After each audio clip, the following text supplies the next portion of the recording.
Nemathi Property Management. Contact 7667008999. அன்னை furnitures. அன்னை திருமண சீர்வரிசை பொருட்கள், டிவி, ஃபிரிட்ஜ், வாஷிங் மெஷின் உள்ளிட்ட 200க்கும் மேற்பட்ட பொருட்கள் அடங்கிய திருமண சீர்வரிசை ரூபாய் 99,000 மட்டுமே. தமிழகம் முழுவதும் இலவச டோர் டெலிவரி. தொடர்புக்கு 7550144440 9345044044.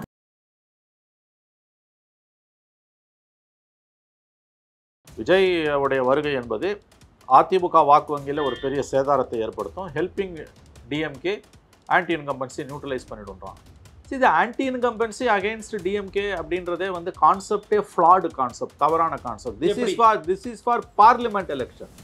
26க்கான அளவுகோல் முன்னோடி முன்னால் இருக்கக்கூடிய விஷயம் 21, 19 இல்லை, சத்தியமா இல்லை. அப்படி எவனாவது பேசுவானே, ஆனால் ஒன்று அவன் முட்டாளாக இருக்கணும், இல்லை திமுக கைக்கூலியாக இருக்கணும்.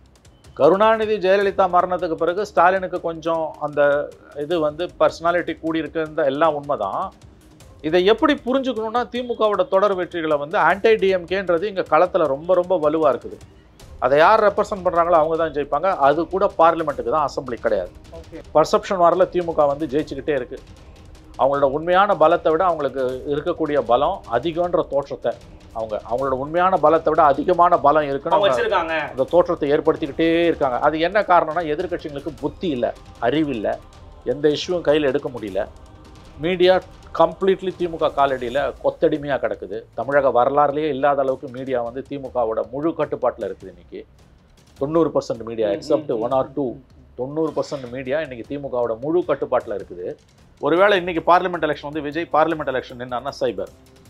ஓகே, இது விஜய்க்கு உங்களையும் என்னை விட நல்லா தெரியும். விஜயை ஒன்றும் குறைச்சலாம் மதிப்பிடாதீங்க. விஜயை டோன்ட் அண்டர் எஸ்டிமேட் விஜய். அப்படி செய்கிறவங்க வந்து ஒன்று உள்நோக்கம் கொண்டவர்களாக இருப்பாங்க, இல்லை முட்டாளாக இருப்பாங்க. ஸ்வீப் எல்லாம் கிடையாது, யாராலும் ஸ்வீப் பண்ண முடியாது. ஒருவேளை விஜய் ஏடிஎம்கே அலையன்ஸுக்கு போனால் ஸ்வீப். ஓகே, விஜய் வந்து இன்ஸ்பைட் ஆஃப் பிஜேபி ஏடிஎம்கே அலையன்ஸுக்கு போனாலும் அது கண்டிப்பாக தமிழ்நாட்டில் ஆட்சி மாற்றத்தை உருவாக்கும். Even if there is BJP கம்ஃபர்டபுளாக அந்த அலையன்ஸ் ஜெயிக்கும். நீ அந்த கருத்து கணிப்பை ஏற்றுற கொண்டாடுற, ஏன்னா உனக்கு 40 சீட்டு கொடுக்குறான்னு. நல்லது, உனக்கு 40 சீட்டு கொடுக்குறான்ல, 2 விஷயம், அவனுக்கு 327 கொடுக்குறான்ல, அதை நீ பேசணும். உன்னோட ஓட் சோரின்றது வந்து அங்கே அடிபட்டு போச்சு இல்லை. இன்னைக்கு ராகுல் காந்தி வந்து 14லையும் ஓட் சோரி, 19லையும் ஓட் சோரி, 24லையும் ஓட் சோரின்னு ஒட்டுமொத்தமாக பேசுறாரு இல்லை. இது எவ்வளோ அயோக்கியத்தனமான ஆர்குமெண்ட்டு. நீ இந்திய மக்களை கேவலப்படுத்துற.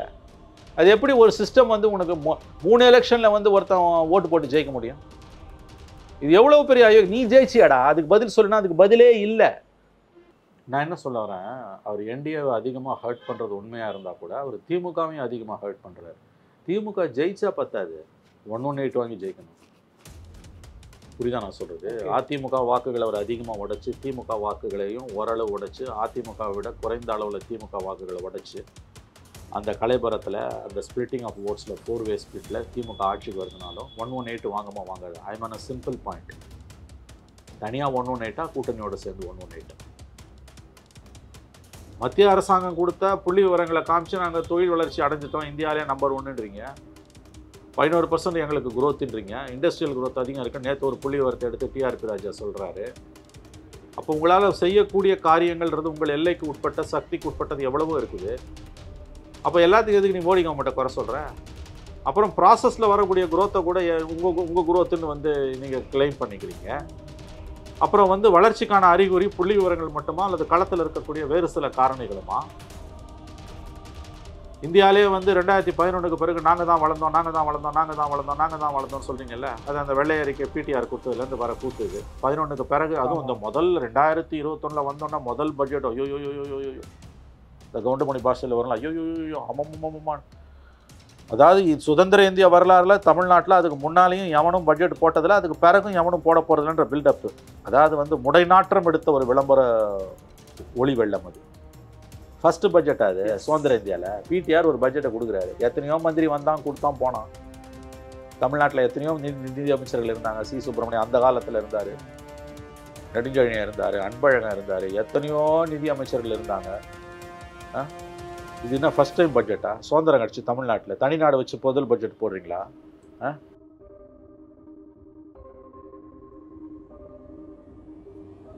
நலம் தரும் நல்லார் சித்த மருத்துவமனை. இதய நோய், சர்க்கரை நோய், பக்கவாதம், சிறுநீரக பிரச்சனை, தண்டுவடம் மற்றும் மூட்டு பிரச்சனைகளுக்கு மிகச்சிறந்த மருத்துவமனை. கிருஷ்ணகிரி, சென்னை மற்றும் மதுரை. தொடர்புக்கு 8807666117 மற்றும் 8807666118. Fourth Estate தமிழ் நேயர்களுக்கு அருள்மொழிவர்மனின் அன்பார்ந்த வணக்கங்கள். இது உங்கள் Fourth Estate தமிழ் வழங்கும் பெருதனும் பெருதுகள் நிகழ்ச்சி. இன்றைக்கு நம்மோடு மீண்டும் இணைகிறார் மூத்த பத்திரிகையாளர் திரு மணி அவர்கள். வணக்கம் சார். வணக்கம். எப்படி இருக்கீங்க? நன்றாக இருக்கு. மிக முக்கியமான ஒரு செய்தி ஒன்று இன்னைக்கு வந்திருக்குது. இந்தியா டுடே சார்பாக சி ஓட்டர்ஸ் கருத்து கணிப்பு அப்படிங்கிறத வெளியிட்டிருக்கிறாங்க. இந்த கருத்து கணிப்புல அவங்க தேசிய அளவுலையும் பேசுறாங்க, ஒவ்வொரு மாநிலத்தில் குறிப்பிடத்தக்க சில இடங்களை பற்றியும் பேசுறாங்க. அதில் தமிழ்நாடு குறித்து பேசுகிற போது திமுக இன்னைய தேதியில் நம்ம எம்பி எலெக்ஷன் வச்சோம் அப்படின்னா திமுக ஸ்வீப் பண்ணுவாங்க. மேபி அதிமுக என்டிஏ இன்னைக்கு இருக்கிறவங்க ஒரு 3 இடங்கள் வெற்றி பெற வாய்ப்பு இருக்குது. விஜயினுடைய வருகை அப்படிங்கிறது திமுகவுக்கு சாதகமாக முடிவதற்கு தான் நிறைய வாய்ப்புகள் இருக்கு அப்படிங்கிறத கணிக்கிறாங்க. சி ஓட்டர்ஸ் எப்படி சார் புரிஞ்சுக்க வேண்டியதாக இருக்குது? இது கடந்த 15 ஆண்டுகளுக்கும் மேலாக மூட் ஆஃப் த நேஷன் என்று இந்தியா டுடே சி ஓட்டர்ன்றது தனியார் அமைப்பு. அவங்க 6 மாதங்களுக்கு ஒரு முறை இந்தியா டுடே இந்த கருத்து கணிப்பை, நாடு இன்று என்ன கருதுகிறது, மூட் ஆஃப் த நேஷன், நாட்டின் மனதில் ஓடுவது என்ன அப்படின்ற அந்த சர்வேவை எடுத்துக்கிட்டே இருப்பாங்க. எவ்ரி 6 months ஒன்று எடுப்பாங்க. ஆண்டுக்கு 2 முறையாவது மினிமம் எடுப்பாங்க எனக்கு தெரிஞ்சு. I think September issue, March issue, கரெக்டாக இப்போ ஆகஸ்ட் எண்டு செப்டம்பர் இஷ்யூ வருது. கண்டினியூஸாக அது சர்வே இன்ஃபேக்ட் வீக்லி ஒன்ஸ் எடுத்துக்கிட்டே இருப்பாங்க. சி ஓட்டர்லாம் வீக்லி ஒன்ஸ் எடுத்துகிட்டே, ஸோ அங்கோயிங் ப்ராசஸ். 365 நாள் அவங்க டேட்டா கலெக்ட் பண்ணிகிட்டே தான் இருப்பாங்க. ஸோ அதில் இந்த முறை மூட் ஆஃப் த நேஷன், இந்த ஆண்டோட 2வது மூட் ஆஃப் த நேஷன் இதில் வந்திருக்கக்கூடியதில் இன்றைக்கு தேர்தல் வந்தால் என்டிஏ ஐ திங்க் 324 சீட்டு அனுமதி ஜெயிக்குன்ற மாதிரி சொல்கிறாங்க. தமிழகத்தை பொறுத்தவரையில் 48% இருந்த ஓட்டு 47% குறைஞ்சிருக்குது. அங்கே பிப்ரவரி ப்ரொஜெக்ஷன், ஏன்னா இதே மாதிரி பிப்ரவரி மார்ச்சில் 52% இருந்தது, இப்போ 5% குறைஞ்சிருக்குன்றாங்க. சீட்ஸுன்னு பார்த்தா அவங்க 37 சீட் வரைக்கும் இப்போ ஸ்வீப் பண்ணிவிடுவாங்க. 3 சீட் வேணால் ஏடிஎம்கே பிஜேபி அலையன்ஸ் கிடைக்குன்றாங்க. ஆக்சுவலாக சீட் ப்ரொஜெக்ஷன்லாம் அவங்க எப்பயுமே தோற்றுருவாங்க. அவங்க 2014 ஜெயலலிதா ஸ்வீப் பண்ணிட்டு வரும்போது 5 சீட் வரைக்கும் விஜயகாந்த் ஜெயிப்பார், மக்கள் எனக்கு அந்த பிஜேபி ஏடிஎம்கே அலையன்ஸ், பிஜேபி அப்போ பிஜேபி பிஎம்கே எம்டிஎம்கே டிஎம்டிகே அலையன்ஸுக்கு 5 சீட் வரைக்கும்லாம் கொடுத்தாங்க. ஆக்சுவலாக அதில் அவங்க கோட்டை விட்டுருவாங்க. 47%ன்றது உண்மை. இன்றைக்கி பார்லிமெண்ட் எலெக்ஷன் வச்சா திமுக கூட்டணி ஸ்வீப் பண்ணுன்றதும் உண்மை, அதில் எந்த சந்தேகமும் கிடையாது. இன்றைக்கி எலெக்ஷன் வச்சுன்னா 40 சீட்ஸ் அடிப்பாங்க. அதில் நான் 100% அந்த கருத்தை ஏற்றுக்கொள்கிறேன். பட் இன்ட்ரெஸ்டிங்லி அவங்க என்ன சொல்கிறாங்கன்னா, விஜய் ஃபேக்டர் ஏடிஎம்கே ஓட்டை திமுகக்கு எதிரான ஓட்டை தான் சூறையாடுது, அதனால் திமுக லாபம்ன்றாங்க. Vijay may end up helping DMK, hurting NDA. Exactly. But இது பார்லிமெண்ட்டுக்கான அசஸ்மெண்ட். எப்பயுமே பார்லிமெண்ட் வேறு, அசம்பிளி வேறு. நம்ம பல முறை பேசியிருக்கோம் இதை. The mood of the nation is always for parliament, not for assembly. இதை முதல்ல புரிஞ்சுக்கணும். விஜய் ஃபேக்டரை அவன் இப்போ கடந்த முறை பிப்ரவரி ப்ரொஜெக்ஷனில் எடுத்தானான்னு எனக்கு தெரியாது. இப்போ அவங்க என்ன சொல்கிறாங்கன்னா, விஜய் மே எண்ட் அப் இன் ஹர்ட்டிங் தி பாசிங் ரெஃபரன்ஸாக சொல்கிறாங்க. விஜய் உடைய வருகை என்பது அதிமுக வாக்கு வங்கியில் ஒரு பெரிய சேதாரத்தை ஏற்படுத்தும், helping DMK anti incumbency neutralise பண்ணிடுன்றான். இது ஆன்டி இன்கம்பன்சி அகெயின்ஸ்ட் டிஎம்கே அப்படின்றதே கான்செப்டே ஃப்ளாடு கான்செப்ட், தவறான concept. This is for parliament election. Parliament எலெக்ஷனோட ஆன்டி இன்கம்பன்சின்றது மோடிக்கு எதிரான ஓட்டு. அசம்பிளி எலெக்ஷனுக்கான ஆன்டி இன்கம்பன்சின்றது ஸ்டாலினுக்கு எதிரான ஓட்டு. The whole exercise is for parliament. Please understand. அதனால ஏன்னா இப்போ திராவிட குஞ்சுகளும் திராவிட இயக்கங்களோட கொழுந்துகளும் திமுக பெய்டு மவுத்ஸும் அறிவாளி அல்சேஷனுங்களும் திமுகவோட தொங்கு சதைகளும் சாயங்காலம் 6 மணிலேருந்து கூவ ஆரம்பிச்சிடுவாங்க இன்றைக்கி. ஏன்னா இது பார்லிமெண்ட் உதவுகிற விஜய் அப்படி அதாவது அவன் பார்லிமெண்ட் எலெக்ஷனுக்கானன்றது அந்த ஒரு அடிப்படை தர்மம் கூட இல்லாமல் கூவ போகிறானுங்க. அது வேற விஷயம், அது ஒரு பக்கம் இருக்கட்டும். இது whole survey is for parliament, அசம்பிளிக்கு இல்லை. இதை முதல்ல நம்ம புரிஞ்சுக்கணும். அசம்பிளி வேற, பார்லிமெண்ட் வேற. இப்போ 3 முறை ஸ்டாலின் தேர்தலை ஜெயிச்சாருன்றது உண்மைதான். 19, 21, 24 2 பார்லிமெண்ட் ஒரு அசம்பிளி ஜெயிச்சிருக்காரு. 19ல் 1 சீட்டு தோத்துட்டு 39 சீட் ஜெயிச்சாங்க. 24ல் ஸ்வீப். ஸோ ரெண்டுமே கிட்டத்தட்ட 100% வச்சுக்கோங்க. ரெண்டுமே கிட்டத்தட்ட 100%. இன்பிட்வீன் 21 அசம்பிளி எலெக்ஷனில் அதிமுக பிஜேபி கூட்டணி 75 சீட்டு ஜெயிச்சிருக்கு, which is equal to 13 Lok Sabha seats. 26க்கான அளவுகோல் முன்னோடி முன்னால் இருக்கக்கூடிய விஷயம் 21 24 19 இல்ல. சத்தியமா இல்லை. அப்படி எவனாவது பேசுவானே ஆனால் ஒன்று அவன் முட்டாளாக இருக்கணும், இல்லை திமுக கைக்கூலியாக இருக்கணும். ஓகே. அசம்பிளி வேற, பார்லிமெண்ட் வேற.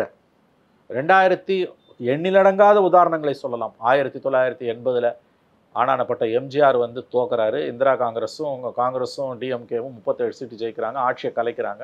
3 மாதத்தில் 140 சீட்டு ஜெயிச்சு ஜேன்னு எம்ஜிஆர் வந்து உட்கார்றாரு 80. 2009 வந்து திமுக காங்கிரஸ் கூட்டணி 28 சீட்டு ஜெயிக்குது.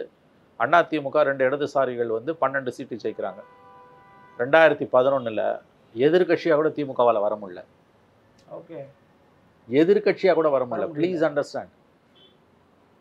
கருணாநிதி ஜெயலலிதா மரணத்துக்கு பிறகு ஸ்டாலினுக்கு கொஞ்சம் அந்த இது வந்து பர்சனாலிட்டி கூடியிருக்குன்ற எல்லாம் உண்மைதான். இதை எப்படி புரிஞ்சுக்கணும்னா, திமுகவோட தொடர் வெற்றிகளை வந்து ஆன்டி டிஎம்கேன்றது இங்கே களத்தில் ரொம்ப ரொம்ப வலுவாக இருக்குது. அதை யார் ரெப்ரசன்ட் பண்ணுறாங்களோ அவங்க தான் ஜெயிப்பாங்க. அது கூட பார்லிமெண்ட்டுக்கு தான், அசம்பிளி கிடையாது. ஓகே. பார்லிமெண்ட்டில் பிஜேபியை வெறுக்கிற மக்கள் அசம்பிளியில் அதிமுகவோட பாஜக கூட்டணி சேர்ந்தாலும் அந்த கூட்டணிக்கு 75 சீட்டு கொடுக்குறாங்க. இத்தனைக்கும் 10 வருஷம் ஆன்டி இன்கம்பன்சி. ஜெயலலிதா மாதிரி ஒரு பெரிய தலைவர் இல்லை. எதிர்பக்கம் ஒரு வலுவான ரெயின்போ கூட்டணி, இட்ஸ் அ ரெயின்போ அலைன்ஸு. அப்படியும் ஜனங்க 75 சீட்டை கொடுக்குறாங்க. அதுக்கு முன்னாலேயும் பின்னாலேயும் வாஷ் அவுட் பண்ணுறாங்க. முன்னாலேயும் wash out. In between 75 seats வருது. அசம்பிளி வேற, பார்லிமெண்ட் வேற. ஆனால் இப்போ என்ன பண்ணுவாங்க, திமுகவும் அதனுடைய தோழமை கட்சிகளும், குறிப்பாக திமுக நடத்தி கொண்டிருப்பது ஒரு உளவியல் யுத்தம் மக்கள் மீது. திமுகவுடைய உண்மையான பலம் அவர்களுடைய பலத்துக்கு மீறிய அளவுக்கு பல மடங்கு அதிகமாக அவர்களுக்கு சக்தி இருக்கிறது என்ற ஒரு தோற்றத்தை, பர்செப்ஷனை உருவாக்கி வைத்திருப்பது. எப்பயுமே அரசியலையும் போர்லையும் பர்செப்ஷன் வாரில் முதல்ல ஜெயிக்கணும், அப்புறம் தான் ஆக்சுவல் வாரில் ஜெயிக்கிறது உங்களுக்கு வரும். பர்செப்ஷன் வாரில் திமுக வந்து ஜெயிச்சுக்கிட்டே இருக்குது. அவங்களோட உண்மையான பலத்தை விட அவங்களுக்கு இருக்கக்கூடிய பலம் அதிகன்ற தோற்றத்தை, அவங்களோட உண்மையான பலத்தை விட அதிகமான பலம் இருக்குன்னு அந்த தோற்றத்தை ஏற்படுத்திக்கிட்டே இருக்காங்க. அது என்ன காரணம்னா, எதிர்கட்சிகளுக்கு புத்தி இல்லை, அறிவு இல்லை, எந்த இஷ்யூவும் கையில் எடுக்க முடியல.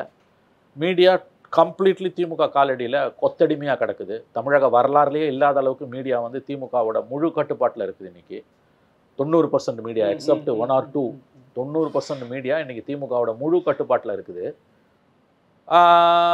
இதனால் வந்து அவங்க வந்து ஜெயிச்சிருவாங்கன்றதை வந்து அந்த தோற்றத்தை வந்து காலையிலேருந்து ராத்திரி வரைக்கும் அந்த உளவியல் யுத்தத்தை அவங்க நடத்திக்கிட்டே இருக்காங்க. விளம்பரம் அங்கே மோடிக்கு பண்ணதை விட பல மடங்கு அதிகமாக எங்கள் ஸ்டாலினுக்கு நடக்குது.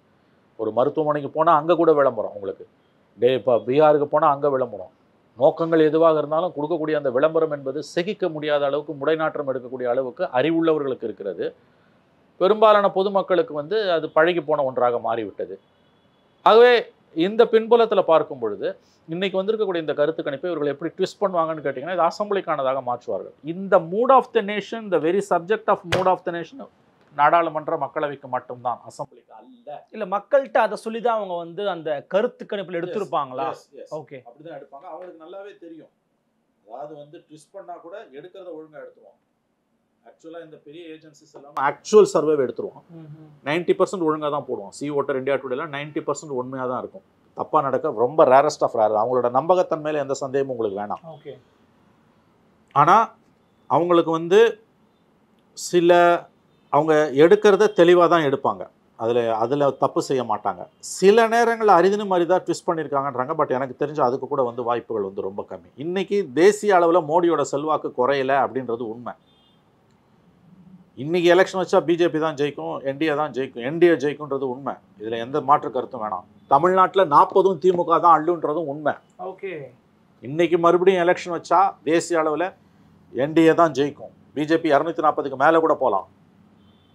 ஆனால் தமிழ்நாடு அதான், அது என்டிஏக்கு. அது பிஜேபிக்கு 272 வருதோ இல்லையோ, என்டிஏக்கு 300 கிராஸ் பண்ணுது. இப்போ இருக்க 240 அவங்க மெயின்டைன் பண்ணிப்பாங்க. அப்படி தான் அதை நம்ம புரிஞ்சுக்கணும். தமிழ்நாட்டில் 40 திமுக தான் ஜெயிக்கும். இதையும் நீங்கள் புரிஞ்சுக்கணும். நான் எனக்கு பிடிச்சதை மட்டும் எடுத்துப்பேன், பிடிக்காதது வந்து அவன் துட்டு கொடுத்துட்டு மேனிப்புலேட் பண்ணிட்டான்றது ரொம்ப தவறான குறுகிய மனம் கொண்ட சீழ்பிடித்த புத்தியோட ஒரு அணுகுமுறை. அது விஷமத்தனமாக இப்போ எங்கே இது தமிழ்நாட்டில் இப்போ இன்னைக்கு வந்து திமுகவோட தொங்கு சதைகளால் திசை திருப்பப்படணும். இது அசம்பிளிக்குன்னு அவங்க கொண்டு போவாங்க. இது அசம்பிளிக்கு சத்தியமாக கிடையாது.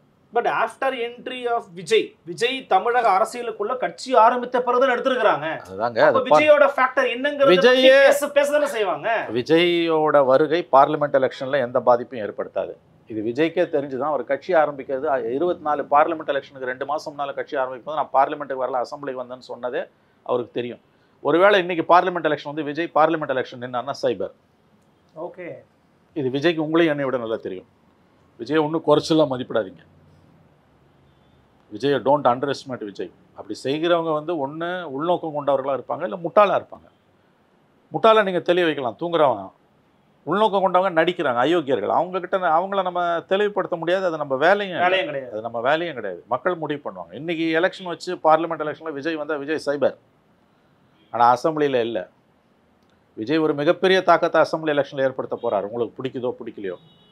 ஆகவே இந்த சர்வே என்பது பார்லிமெண்ட்டுக்கானது. இது அசம்பிளியை எந்த விதத்திலுமே ரிஃப்ளெக்ட் பண்ணலை. விஜய் வருகையால் வந்து ஆன்டி டிஎம்கே ஓட்ஸ் தான் ஸ்பிளிட் ஆகுது என்பது பார்லிமெண்ட் எலெக்ஷனில் அவர் நின்னாருன்னு அவன் சொல்கிறான்.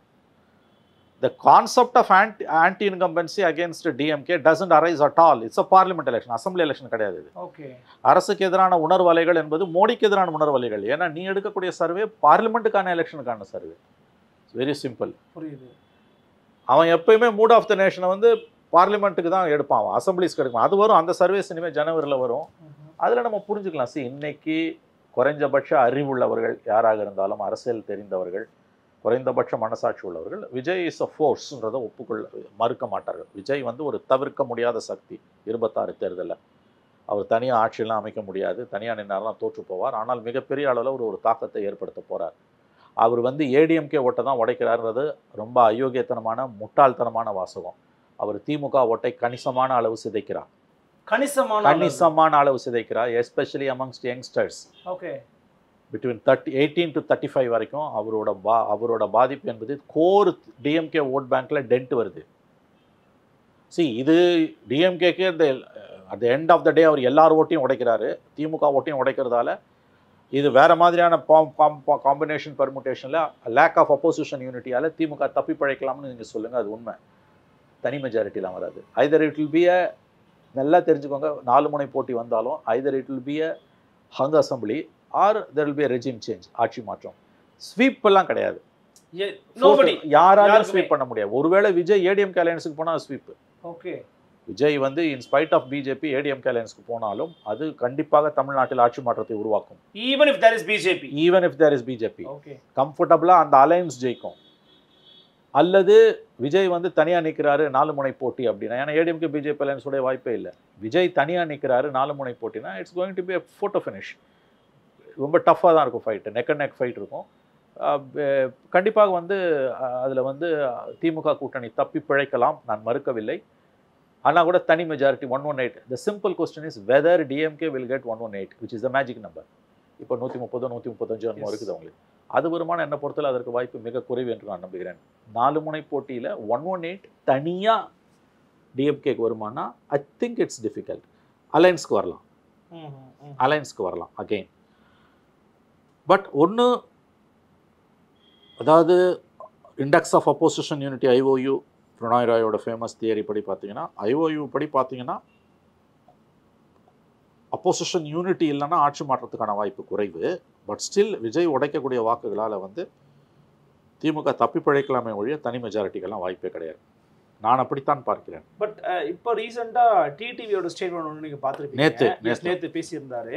2006 விஜயகாந்த் ஏற்படுத்திய தாக்கத்தை 2026 விஜய் ஏற்படுத்துவாருன்னு சொல்றாரு. 2001 அதிமுக இருந்தாங்க, 2006 ரெஜிம் சேஞ்ச் நடக்குது, திமுக வராங்க. அப்போதான் புது என்ட்ரியா விஜயகாந்த் வந்திருந்தாரு. அப்போ அதை இப்போ ஒப்பிட்டா வேற ரிசல்ட்ஸ் தானே வரணும். இல்லை, நான் அவர் சொன்னது இப்படி புரிஞ்சுக்கோங்க. நான் பார்த்தேன் டிடிவியோட கருத்து 100% கரெக்ட். நான் என்டார்ஸ் பண்றேன், நான் ஒப்புக்கொள்கிறேன். அவருடைய பேட்டியோட சாராம்சம் என்னன்னா, it's going to be a hung assembly. Okay, whichever party comes. முதன்முறையா தமிழகத்துல தொங்கு சட்டமன்றம் வந்தது 2006. அது ஒரு மைனாரிட்டி கவர்மெண்ட். ஜெயலலிதா அவர்கள் கடைசியாக சொல்லிட்டே இருந்தாங்க. ஆமா, அது 100% உண்மை. ஜெயலலிதா சொன்னாலும் சொல்லாட்டி அது ஒரு மைனாரிட்டி கவர்மெண்ட். பிகாஸ் 118 கிடையாது, 96 தான். வெளியில இருந்த காங்கிரஸ் 36 பாமக 18 தான் சேர்ந்து தான் அதை ஆதரிச்சு காப்பாத்தினாங்க. அவர் என்ன சொல்ல வருகிறார்? டிடிவி விஜயகாந்த் 2 பேருக்கும் மெஜாரிட்டி இல்லாம கெடுத்தார். அது வந்து ஒரு மைனாரிட்டி கவர்மெண்ட்டாக தான் கடைசி வரைக்கும் இருந்தது. 8.38% உடைச்சாரு. அதே மாதிரி இந்த முறை விஜய் 2 விஷயத்தை அவர் சொல்றாரு. டிடிவியோட பாயிண்ட் ஒன்று, இது ஹங் அசம்பிளி. 2வது வந்து விஜய் வந்து ஆட்சியெல்லாம் அமைக்க முடியாது. Vijay will be a spoiler. நான் அடிக்கடி சொல்லுவேன்ல, Vijay will be a disrupter. விஜயை குறைத்து மதிப்பிடுபவர்கள் ஒன்று முட்டாள்களாக இருக்க வேண்டும், இல்லை திமுகவோட கை கூலிகளாக இருக்க வேண்டும். அதில் எந்த சந்தேகம் வேணாம். உனக்கு பிடிக்குது பிடிக்கலன்றது வேற. விஜய் அது செகண்ட். விஜய் வந்தால் நாடு தாங்காது, திமுகவை விட 30 மடங்கு அது மோசமாக இருக்கும். அவர் வந்து தன் தொண்டர்களை நடத்துறது, பவுன்சர்ஸை வச்சு தொண்டர்களை தூக்கி எறியறது, மீடியாவையே பார்க்காம இருக்கிறது, ஒரு மீட்டிங் வந்து பேசிட்டு அப்புறம் 3 மாதம் காணாமல் போகிறது. இவர் அரசியலுக்கு லாயக்கற்றவர், அவரால் நிர்வாகம் பண்ண முடியாது. அடிப்படையில் அவர் ஒரு சினிமாக்காரர். அரசியல் பிரச்சனைகள் எல்லாம் அவரால் உள்வாங்க முடியாது. அவருடைய வாழ்க்கை குறித்த அவருடைய அணுகுமுறை என்பது அடிப்படையிலே ஒரு சினிமாக்காரருடைய அணுகுமுறை, அரசியல்வாதியுடைய அணுகுமுறையாக மக்களின் சார்ந்ததாக இருக்க வாய்ப்பே இல்லை. இப்படியெல்லாம் நீ சொல்லு, அதை நான் ஈவன் ஒப்புக்கொள்கிறேன், குறைந்தபட்சம் அதை நான் மதிக்கிறேன் அந்த கருத்தை. ஆனால் அவருக்கு ஒன்றுமே இல்லை, அவர் 2% 4% தான் வாங்குவார், திமுக வெற்றி அவரால் எந்த விதத்திலையும் தடுக்க முடியாது என்பதெல்லாம் அதாவது வந்து கனவுலையில் வாழ்ந்து கொண்டிருக்கக்கூடிய தற்குறிகள், கைக்கூலிகள், முட்டாள்களுடைய பேச்சு. அப்படி தான் நான் இதை பார்க்குறேன். உன் கண்ணு முன்னால் இருக்கக்கூடிய சில விஷயங்களை நீ வந்து கடந்து போகிற அப்படின்னா உனக்கு உள்நோக்கம் இருக்குது, பயம் இருக்குது, காசு வாங்கிட்ட நீ. அதாவது வந்து தன்னை விற்று வாழக்கூடிய ஜென்மங்கள் இருக்குல்ல, அறிவை விற்று வாழக்கூடியவர்கள் மாதிரியான அயோக்கியர்கள் இந்த பூமியில் யாருமே கிடையாது. அதாவது நிர்பந்தத்தால் தன் உடலை விற்று வாழக்கூடியவர்கள் வந்து மன்னிக்கத்தக்கவர்கள்.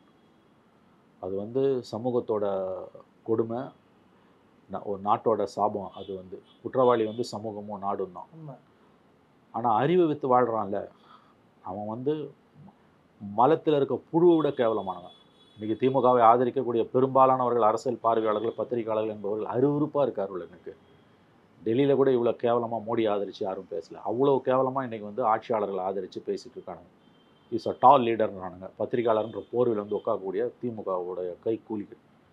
ஒரு ஜேர்னலிஸ்ட்டாக பேசுகிறான், நீ நிறைய குறைகளை பேசு. ஒன்றுமே நடக்கலைன்னு நம்ம இங்கே ஒன்றும் சொல்லலை. Yes, that is development. ஆனால் ஒன்றுமே தப்பே நடக்கலை அப்படின்னு சொல்லிட்டு ஆன்டி இன்கம்பன்சியை ஒதுக்கி தள்ளிட்டு போகிறது, மொத்தமாக வந்து எல்லா பழியும் தூக்கி மோடி மேலே போகிறதுன்றதுலாம் வந்து அயோக்கியத்தனத்தின் உச்சம். மக்கள் பார்த்து கொண்டிருக்கிறார்கள். அப்போ நீ கட்சிக்காரனை வந்து உட்காந்து பேசு, பத்திரிகைன்ற லேபிளை போட்டு எதுக்கு வந்து உட்காந்து பேசுகிறேன்? இதுதான் அறிவு வித்து வாழறது. அறிவு வித்து வாழக்கூடியவர்கள் மலத்தில் இருக்கக்கூடிய புழுவை விட கேவலமானவர்கள். அதுதான் இன்றைக்கி தமிழ்நாட்டில் இருக்கக்கூடிய பெரும்பாலான பத்திரிகையாளர்கள், அரசியல் பார்வையாளர்கள் நிலைமையாக துரதிருஷ்டவசமாக இருந்து கொண்டிருக்கிறது. மக்கள் பார்த்து கொண்டிருக்கிறார்கள். மக்கள் கழுவி ஊற்றுறாங்க இன்றைக்கி.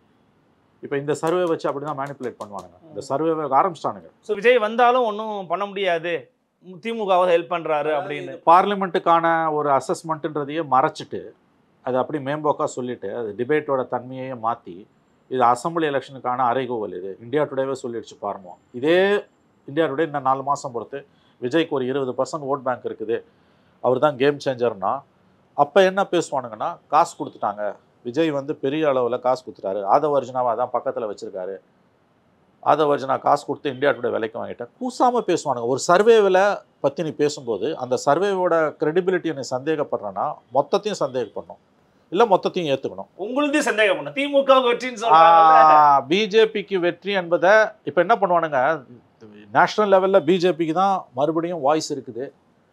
இப்போ பாருங்க, இன்னொரு முக்கியமான விஷயத்தை நான் சொல்கிறேன். நேஷனல் லெவலில் இன்றைக்கி எலெக்ஷன் வச்சா பிஜேபி தான் மறுபடியும் ஜெயிக்கும்ன்றத, ஓட் சோரி, மோடி ஓட்டு திருடி தான் ஜெயிச்சார்னு ஒரு பிரச்சாரம் நடக்குதுல்ல. ஆனால் தமிழ்நாட்டில் நீ ஜெயிச்சுன்றதை பாராட்டுறானுங்கல்ல, அது அந்த இதை ஏற்றுக்கிறானுங்கல்ல. நேஷனல் லெவலில் இன்றைக்கி மோடி தான் வருவார்னு போது ஓட் சோரியை பற்றின ஆர்குமெண்ட்டை இன்றைக்கி எந்த டிபேட்லையும் அவனும் பேச மாட்டான், பண்ணுறதில்ல, பண்ணலை, பண்ண மாட்டானுங்க. இன்றைக்கி நிர்மலா சீதாராமன் புருஷன் வந்து பேசுகிறாரு அப்படின்னா, பரக்கல பிரபாகர் வந்து அவரோட பழைய ஸ்பீச்சஸை பாருங்க. பார்லிமெண்ட் எலெக்ஷன் முடிஞ்சோன்னா அவர் தொடர்ந்து என்னெல்லாம் பேசினாரு. முதல்ல இந்த கவர்மெண்ட் ஃபார்ம் ஆகாதுன்னாரு, ஃபார்ம் ஆனாலும் 100 நாள் தாங்காதுனாரு, சுதந்திர தினத்தன்னைக்கு மோடி கோட்டையில் கொடியேற்ற மாட்டாருனாரு. ஏதாவது ஒன்று நடந்துதா? இப்போ மூட் ஆஃப் த நேஷனில் மோடிக்கு வந்து தான் வந்து 327 சீட் வந்து என்டிஏக்குன்னு வருது இல்லை. அப்போ ஓட் சோரி இல்லை, அது மக்கள் தீர்ப்புன்னு ஒத்துக்கணும்ல. இவன் அந்த ஆஸ்பெக்டுக்குள்ளே போக மாட்டானுங்க. தமிழ்நாட்டில் திமுக ஜெயிக்கும், அதுவும் இது பார்லிமெண்ட்டுக்குன்றதையும் மறைச்சிட்டு அசம்பிளிக்கான தீர்ப்புன்னு கொண்டு போவானுங்க. இதுதான் வந்து உளவியல் யுத்தத்தை நடத்திட்டு இருக்குது. டெல்லியில் வந்து மோடி பண்ணதை இவனுங்க இங்கே வந்து கூச்சமே நாச்சமே இல்லாமல் பண்ண ஆரம்பிச்சிருக்கானுங்க. 327 சீட்டு என்டிஏக்கு இந்தியா டுடே கருத்து கணிப்பு கொடுக்குதுன்னா ஓட் ஷோரின்ற ஆர்குமெண்ட் எங்கடா போச்சு? நீ அந்த கருத்து கணிப்பை ஏத்துற கொண்டாடுற, ஏன்னா உனக்கு 40 சீட்டு கொடுக்குறான்னு. நல்லது, உனக்கு 40 சீட்டு கொடுக்குறான்ல, ரெண்டு விஷயம், அவனுக்கு 327 கொடுக்குறான்ல, அதை நீ பேசணும். உன்னோட ஓட் சோரின்றது வந்து அங்கே அடிபட்டு போச்சு இல்லை? இன்னைக்கு ராகுல் காந்தி வந்து 14லையும் ஓட் சோரி, 19லையும் ஓட் சோரி, 24லையும் ஓட் சோரின்னு ஒட்டுமொத்தமாக பேசுறாரு இல்லை? இது எவ்வளோ அயோக்கியத்தனமான ஆர்குமெண்ட்டு. நீ இந்திய மக்களை கேவலப்படுத்துற. அது எப்படி ஒரு சிஸ்டம் வந்து உனக்கு 3 எலெக்ஷனில் வந்து ஒருத்தன் ஓட்டு போட்டு ஜெயிக்க முடியும்? இது எவ்வளவு பெரிய அயோக்கியம். நீ ஜெயிச்சியாடா, அதுக்கு பதில் சொல்லுனா அதுக்கு பதிலே இல்லை. இவர்கள் எவ்வளவு அயோக்கியர்கள் என்பதற்கு இதையெல்லாம் சாட்சி. ஹோல் ப்ராசஸே எப்படிங்க? ராகுல் காந்தியே தப்பு தாங்க பண்றாரு. ஹோல் ப்ராசஸே எல்லாம் அவர் வந்து திருடிட்டாங்கன்றாரு. அது எப்படி திருட முடியும்? 2014 உன் கவர்மெண்ட், 19-24 சரி, லாஜிக்கலி கரெக்ட். 14 உன் கவர்மெண்ட், உன் கவர்மெண்ட்ல வந்தா தெரியும். இது நீ வாக்களிச்ச மக்களை இழிவுபடுத்துற. மகாராஷ்டிரா எலெக்ஷன்ல அவர் ராகுல் காந்தி என்ன சொல்றாரு? எல்லா ஒப்பீனியன் போலும் நாங்க ஜெயிப்போன்னு வந்தது, ஆனா அவங்க ஜெயிச்சிட்டாங்க, ஓட்டை சேர்த்துட்டாங்கன்றாரு. இன்னமும் அது நிரூபிக்கப்படாதது. நல்லா கவனிங்க அந்த லாஜிக். எல்லா ஒப்பீனியன் போலும் பிட்வீன் 2024 மே மாதம் லோக்சபா எலெக்ஷன் முடிஞ்சதுலேருந்து நவம்பரில் அசம்பிளி எலெக்ஷன் வரைக்கும், அக்டோபரில் அசம்பிளி எலெக்ஷன் வரைக்கும் 5 மாதத்தில் வந்த எல்லா ஒப்பீனியன் போலும் நாங்கள் ஜெயிப்போன்னு வந்தது. அதாவது மகா கட்பந்தன் ஜெயிக்கும்னு வந்தது. ஆனால் அவங்க ஜெயிச்சிட்டாங்க. எல்லா ஒப்பீனியன் போலும் நாங்கள் ஜெயிப்போன்னு வந்தது மகாராஷ்டிராவில் ஓட் சோரிக்கான ஒரு அடையாளம்னு அவர் சொல்கிறாரு. ஆமாம் இல்லையா? ஆமாம். நான் என்ன சொல்கிறேன், எல்லா ஒப்பீனியன் போலும் மோடி தான் ஜெயிப்பார்னு வந்தது. அவங்க ஜெயிக்கிறாங்க. அப்போ அந்த ஒப்பீனியன் போல நீ எடுக்க மாட்டியா? நான் சொல்கிறது புரியுதா இல்லையா? வசதியாக யோசிக்கிறதுனா எவ்வளவு அயோக்கியர்களாக இவர்கள் மாறிவிட்டார்கள்ன்றதுக்கு உதாரணம் இது. மகாராஷ்டிராவில் ஓட் சோரி நடந்ததுக்கான உதாரணங்களில் ஒரு உதாரணமாக ராகுல் காந்தி சொல்கிறது எல்லா ஒப்பீனியன் போல நாங்கள் தான் ஜெயிப்போன்னு வந்தது, மகா கட்பந்தன் ஜெயிக்கணும். ஆனால் மாறிடுச்சு. அதனால் வந்து ஓட்டை போட்டு திருடிட்டான். முதல்ல இவிஎம்ஐ சொன்னவர் இப்போ ஓட்டர் லிஸ்ட் எடுத்துக்கிட்டார். இப்போ நான் என்ன சொல்கிறேன், நீ 24 ஓட்டை திருடி தான் ஜெயிச்சான்னு நீ சொல்கிறல்ல. இப்போ மூட் ஆஃப் த நேஷன் வந்திருக்குல்ல, 2 மூட் ஆஃப் த நேஷன் வந்திருக்குல்ல. எல்லா ஒப்பீனியன் போலும் வந்து அவங்க தான் ஜெயிப்பாங்க, இன்னைக்கு எலெக்ஷன் வச்சான்னு வருது இல்லை? 300+. அப்போ இது என்ன பாலிடிக்ஸ் இது? இன்னொன்னு சொல்றாங்க, அப்போசிஷனை லீட் பண்றதுக்கு சரியான தகுதியான தலைவரா ராகுல் காந்தி தான் அப்படிங்கிறது இம்முடைய எலெக்ஷன்ல. ஆமா, எஸ், அவர் எவால்வ் ஆயிட்டாரு. முந்தி இருந்ததை விட இப்போ எவால்வ் ஆயிட்டாரு. அது உண்மை. அது யார் மறுத்தா? முந்தி வந்து சோட்டாவா இருந்தவர் கிண்டல் பண்ணுவாங்கல்ல, பப்புவாங்க. இன்னைக்கு வந்து ஒரு அப்போசிஷன் லீடராக வந்து ஷேப் ஆயிட்டாரு. ஃபைன், நல்லது, மகிழ்ச்சி. அதை யாரும் மறுக்கல. பட் இந்த மேண்டேட்டே திருடினதுன்றல்ல, அது அயோக்கியத்தனமானது. நான் சொல்றேன், என்டையர் மேண்டேட்டே தப்பு. திருடி தான் ஜெயிச்சான்றது அயோக்கியத்தனம். நீ எப்படா ஜெயிச்ச? தமிழ்நாட்டில் 40 ஜெயிச்சிங்க, ஆல் ஓவர் இந்தியா 99 ஜெயிச்சிங்க, பெங்காலில் ஜெயிச்சிங்க, பஞ்சாப்ல ஆம் ஆத்மி ஜெயிச்சுது. இதெல்லாம் எப்படி ஜெயிச்சு? அப்போசிஷன் பார்ட்டிஸாக சொல்கிறேன் நான். காங்கிரஸை விட்டுரு, மற்ற அத்தனை பார்ட்டிஸ், திமுக, திரிணாமுல் காங்கிரஸ் பெங்காலில், ஆம் ஆத்மி பஞ்சாப்ல, சமாஜ்வாதி பார்ட்டி யூபியில், நீங்களாம் எப்படி ஜெயிச்சிங்க? திருட்டுன்னா இதுவும் திருட்டு தானே. அதுவும் அயோத்திலேயே தோத்து போச்சு. அயோத்தியில நீங்க தோத்தீங்க. அப்படிலாம் மேனேஜ் பண்ண முடியாது. அப்போ நீ வந்து ஹோல் ப்ராசஸே நீ இழிவுபடுத்துற. இல்லை, நான் சொல்ல வருது என்னன்னா, மகாராஷ்டிராவில் எல்லா ஒப்பீனியன் போலும் அசம்பிளியில் ஆஃப்டர் பார்லிமெண்ட் எலெக்ஷன் நாங்கள் ஜெயிப்போம்னு சொல்லிச்சு. ஆனால் அவங்க ஜெயிச்சாங்க. இது ஓட் சோரிக்கான ஒன் ஆஃப் த எவிடன்சஸ் நீ சொல்கிற. இப்போ மோடியோட விக்டரிக்கு பிறகு எல்லா ஒப்பீனியன் போல்ஸும் மோடி தான் இன்னைக்கு வச்சாலும் ஜெயிப்பார்னு சொல்லுது. அப்போ அதை ஏற்றுக்கோ. டிஸ்கிரிப்பன்சிஸ் இருக்குது, மோசடி நடந்திருக்குது, எல்லா எலெக்ஷன்லையும் நடக்குது, காங்கிரஸ் கவர்மெண்ட்லையும் நடக்குது, டிஎன் செஷன் பீரியட்லேருந்தே நடக்குது. ஓரளவு அதை க்ளீன் பண்ணவர், டு லார்ஜ் எக்ஸ்டென்ட் க்ளீன் பண்ணவர் டிஎன் செஷன்.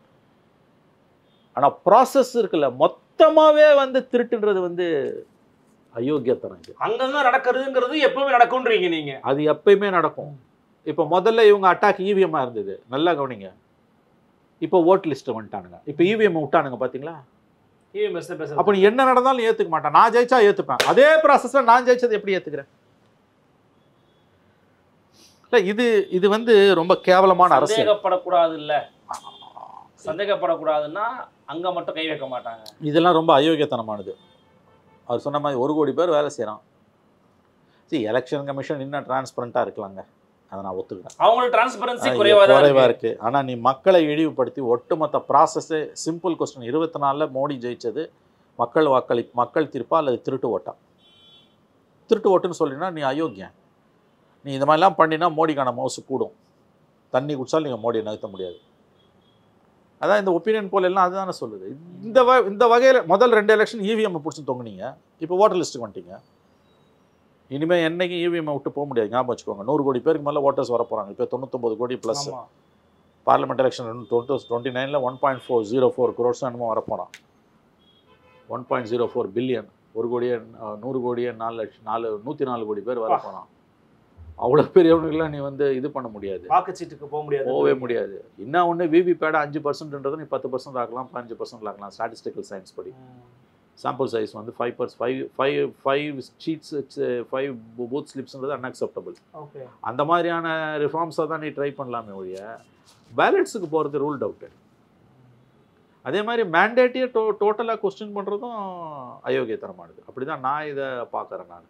ஆகவே இந்த மூட் ஆஃப் த நேஷன் வந்து கரெக்ட். இன்றைக்கி நாடு பூரா இன்றைக்கி மக்களவை தேர்தல் வைத்தா என்டிஏ 320 சீட் கண்டிப்பாக ஜெயிக்கும். தமிழ்நாட்டில் 40 சீட்டு திமுக ஜெயிக்கும், 3 சீட்டு ஏடிஎம்கெல்லாம் கூட சத்தியமாக கிடைக்காது.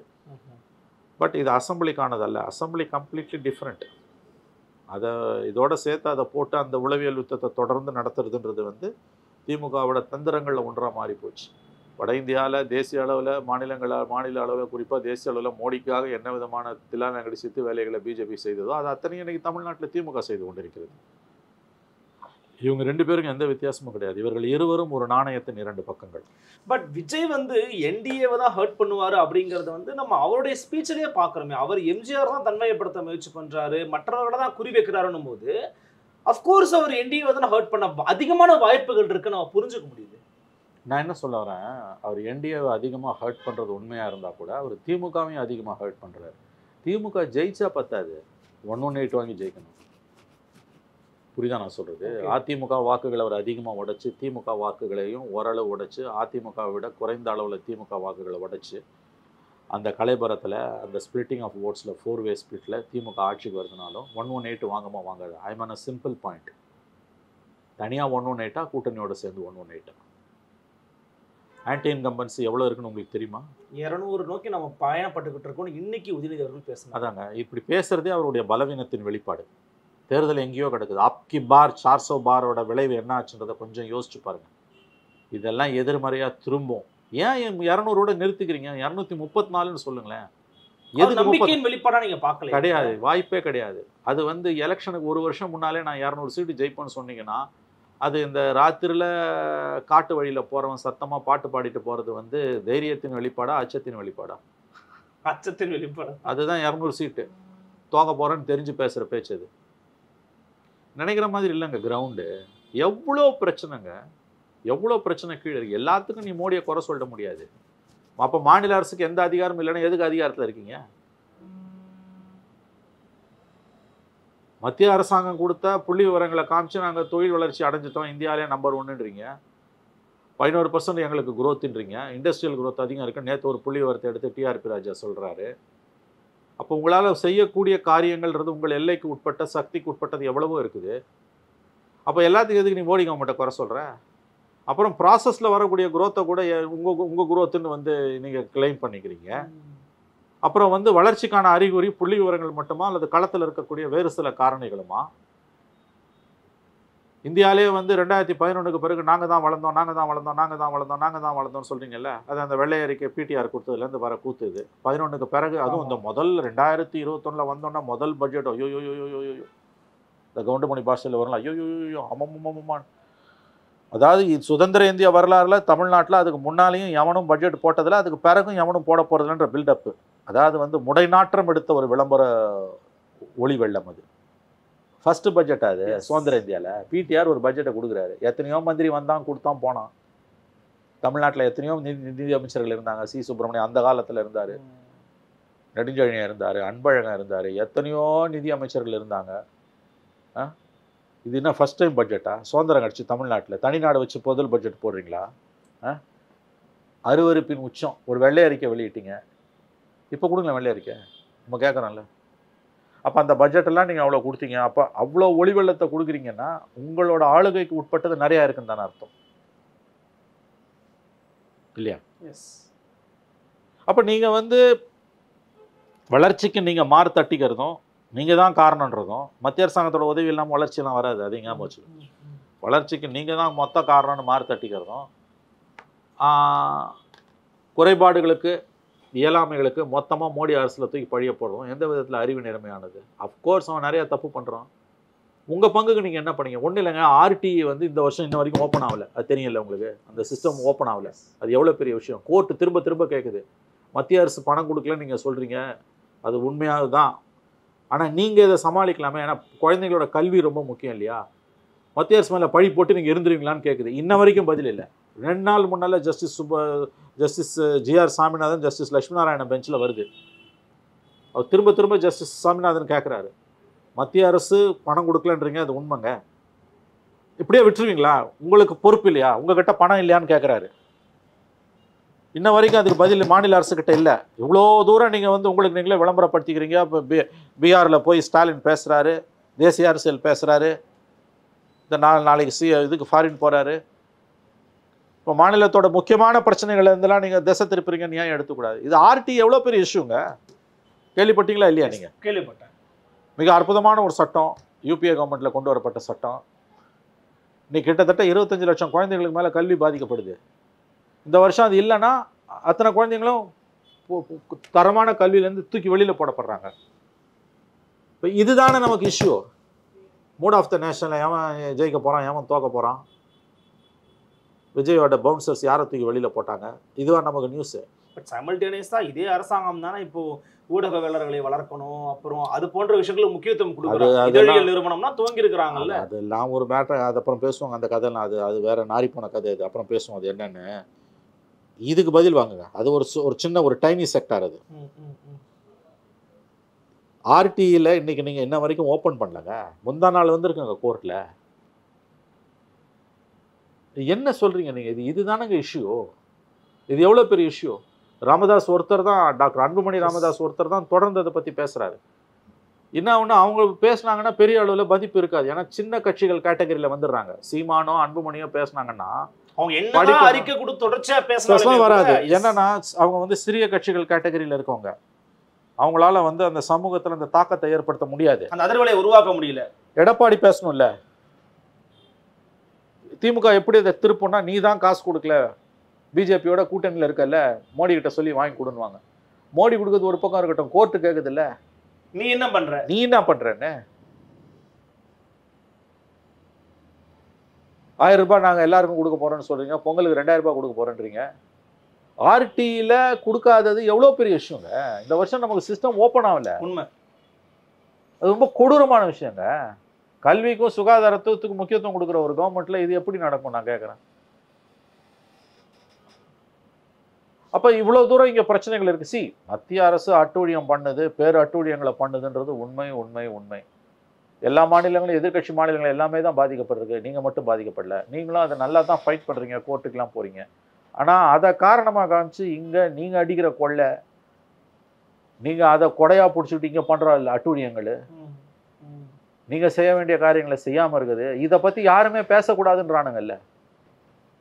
ஓட்டு திருடுறான், ஜனநாயகமே ஆபத்தில் இருக்குது, தேர்தலே இனிமேல் நடக்குமான்னு தெரியல, இந்த நேரத்தில் ஆன்டி இன்கம்பன்சி இதெல்லாம் பேசக்கூடாதுன்னு திமுகவால் வளர்க்கப்படுகிற அறிவாலி அல்சேஷன் வந்து உட்காந்து பேசுகிறானுங்கல்ல டிவி ஸ்டூடியோவில். இது மக்கள் தூக்கி அடிச்சுடுவாங்க. என் ஊரில் எனக்கு என்ன நடக்குதுன்றது தான் முக்கியம். பீகாரில் ஓட்டு திருடுறான், எதை திருடுறான்றது மக்களுக்கு இங்கே விஷயம் கிடையாது. அரசு ஊழியர்கள் பிரச்சனையை பற்றி நம்ம சலிக்க பேசிட்டோம். நம்ம பல துறைகளில் சம்பளம் கொடுக்க துட்டு கிடையாது, தள்ளி தள்ளி வருது சம்பளம். கல்வித்துறையிலலாம் மிகப்பெரிய சிக்கல்கள் இருக்குது. இதெல்லாம் செக்டார் வைஸ் ப்ராப்ளம்னு சொல்றது அயோக்கியத்தனம். மொத்தமாக கூட்டினா அது கோடிக்கணக்கில் வருது அவங்களுடைய வாக்குகள். உயர்கல்வி கொலாப்ஸ் மொத்தமாக போச்சு. இப்போ கூட ரீசெண்டாக court, supreme court, I think high court வந்து பேராசையா சம்பளம் கொடுக்காம இருக்கிறீங்க. ஆமா, குஜராத் போட்ட கேஸ் அது. ஆமா, அது தமிழ்நாட்டுக்கும் பொருந்தும். அன்புமணி கரெக்டாக அந்த ஸ்டேட்மெண்ட் கொடுத்துருக்காரு. 50,000 மினிமம் சம்பளம் கொடுன்னு கோர்ட் சொன்ன பிறகு நான் கொடுக்க மாட்டேன்ற நீ மற்ற ஊதாரி செலவுக்கு உங்களுக்கு வந்து விளம்பரத்துக்கு காசு இருக்குல்ல, இன்னொன்னு பீகாருக்கு போறீங்க, பீகார் எடுத்த சாதிவாரி கணக்கெடுப்ப நீங்க எடுக்க மாட்டேங்கன்னு கேக்குறாரு. அது ஒண்ணு. எனக்கு அது கூட செகண்டரிங்க, பொலிட்டிக்கல் இம்பாக்ட்டுங்க. நான் அதை கூட தொட விரும்பலைங்க. இதெல்லாம் என்ன உங்களுக்கு வந்து உங்கள் ஆளுகைக்கு உட்பட்ட விஷயங்களில் நடக்கக்கூடிய முறைகேடுகளுக்கு யார் பொறுப்பு? நீங்கள் எல்லாத்துக்கும் நீங்கள் ஒன்றை ஞாபகம் வச்சுக்கோங்க. உங்கள் வண்டி எப்படி ஓடுதுன்னா மோடியால் ஓடுது, பிஜேபியால் ஓடுது. தமிழ்நாட்டில் திமுகவும் அதனுடைய தோழமை கட்சிகளும் நரேந்திர மோடிக்கு 38 மாவட்டத்திலையும் கோயில் கட்டி கும்பாபிஷேகம் பண்ணி கும்பிடணும், வாழ வைக்க தைரியம். இன்னைக்கு எலெக்ஷன் வச்சா 40 சீட் அடிப்பாங்க. அப்போ யார் கோயில் கட்டி கும்பிடணும்? மோடிக்கு தான் கும்பிடணும். வேற என்ன உங்களுக்கு வந்து சாதனைகளாலே நீங்க நிக்கிறீங்க? இப்ப நீங்க சொல்ற பிரச்சனைலாம் அடிப்படையா வச்சு இதே போல சி ஓட்டர்ஸ் இப்ப கண்டிப்பா, ஏன்னா அவங்க ஒரு பை ஆனுவல் எடுக்கிறாங்க நினைக்கிறேன். ஒரு ஆண்டுக்கு 2 முறை மார்ச் அண்ட் செப்டம்பர்ல. இது சட்டமன்ற தேர்தலுக்கு தமிழ்நாட்டில் எடுத்தாங்க என்னவாக இருக்கு? இல்ல இது என்ன நீங்க வந்து ரொம்ப இதுவா கேக்குறீங்க? இல்ல அப்படி சொல்லல, இதே ரிசல்ட் வருமான்னு கேக்குறேன். இல்லங்க புரிஞ்சுக்கோங்க. அவங்க எல்லாரும் இந்தியாவுடைய மட்டும் இல்லை, இன்னும் பல பேர் சர்வே எடுப்பான். ஜனவரி பிப்ரவரியில் எடுப்பான். மாடல் கோட் ஆஃப் கான்டாக்ட் வரதுக்கு முன்னால எடுத்து முடிச்சிடுவான். எல்லாரும் எடுத்து முடிச்சிடுவான். ஜனவரியில் கண்டிப்பாக வர ஆரம்பிச்சிடும்.